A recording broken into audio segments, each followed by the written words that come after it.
The Family Research Council is a part of a coalition of groups that is declaring this week, June the 20th through the 26th, National Women's Sports Week. Now, the special week coincides with the celebration of the 50th anniversary of Title IX of the Education Amendments of 1972 that is best known for guaranteeing women and girls the right to equal athletic opportunities. Well, we started the week with some good news coming out of the International Swimming Federation, which voted Sunday to approve a new policy that will restrict most transgender athletes from competing in elite women's aquatic competitions. And now we see other athletic organizations taking similar steps. Joining me now to talk about this and more is Congressman Greg Steube. He's been working to get to the House floor his Protection of Women and Girls in Sports Act, which congressional Democrats have been holding up. He represents the 17th Congressional District of Florida. Greg, welcome back to the program. Hey, Tony, thanks for having me.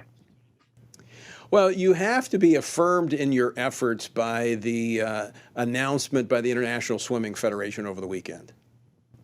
Well, yes and no. I mean, how does that feel for the person from my district who lost to Leah Thomas, who's a biological male that competed in that in a swimming meet? So how does that change affect her title? Are they going to go back and change that title?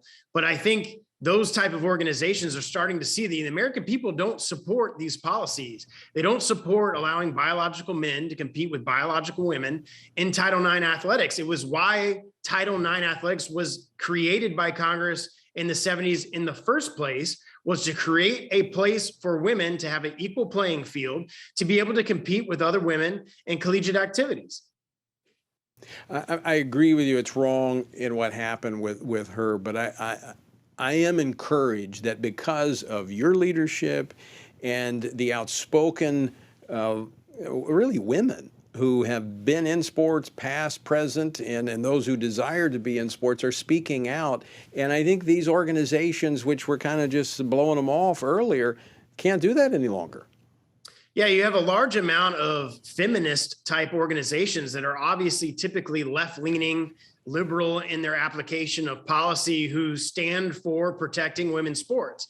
So you have this dichotomy where you have groups within the progressive movement that are saying, no, we need to protect women's sports. That's why Title IX was created in the first place. So you've got divides within their own party. But when it comes to policy, you've got Speaker Pelosi preventing my bill from coming to the floor.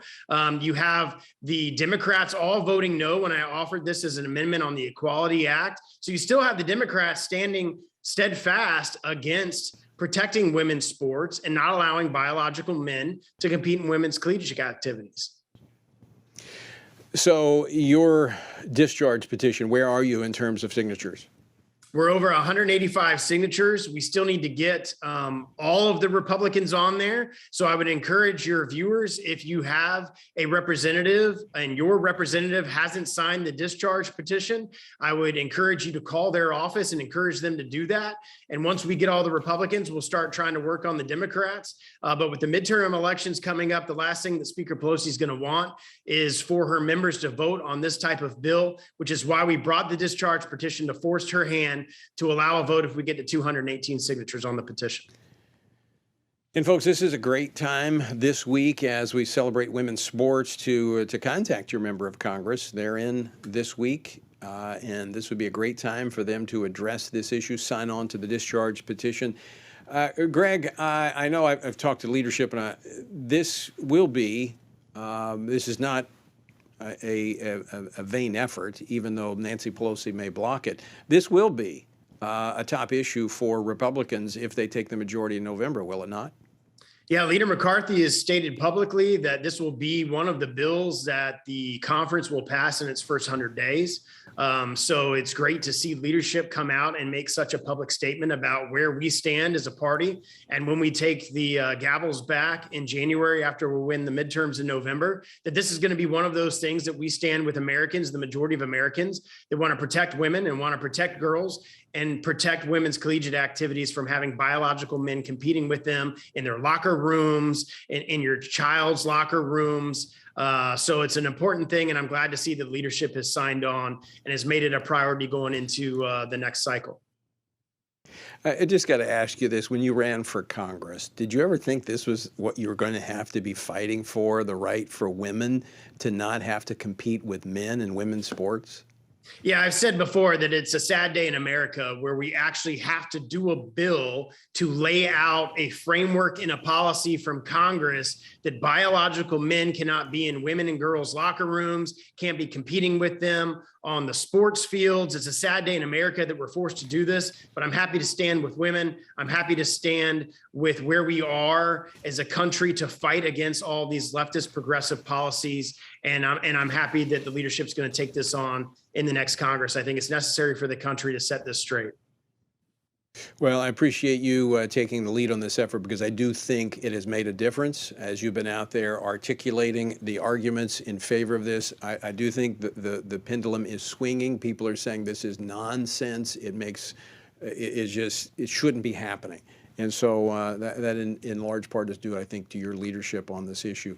Before we got a couple of minutes before we go, I know you're a military veteran, Army veteran, and I don't know if you saw what the Navy now is doing in terms of promoting the proper gender pronoun usage. That while the Chinese military Navy is launching aircraft carriers, we're focused on proper pronoun uses so that we do not offend anyone.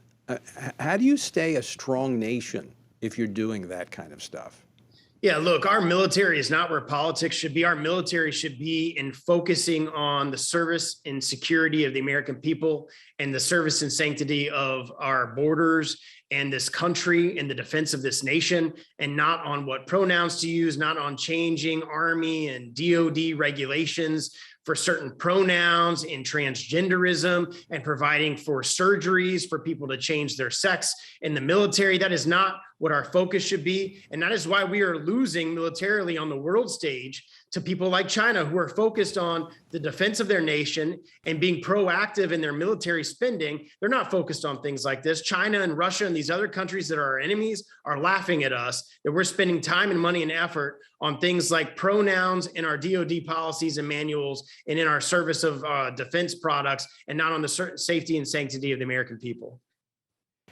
And I actually think we see that in the dropping of recruiting numbers. They're dropping. We cannot, our military, all branches of the service cannot meet their recruitment goals. And I think, people are saying, look, those that love this country do not want to go in and be indoctrinated with this woke agenda that the left is pushing on our nation's military.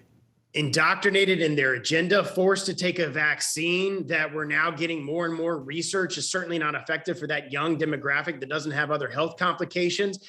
And after what happened in Afghanistan and after the blunders that this White House and the Biden administration have done time after time, you just watch what happened to Afghanistan. And it would be very difficult to raise your right hand and swear an oath to the Constitution to serve under this president, because he's more concerned about progressive leftist policies than serving our country and protecting the nation's borders.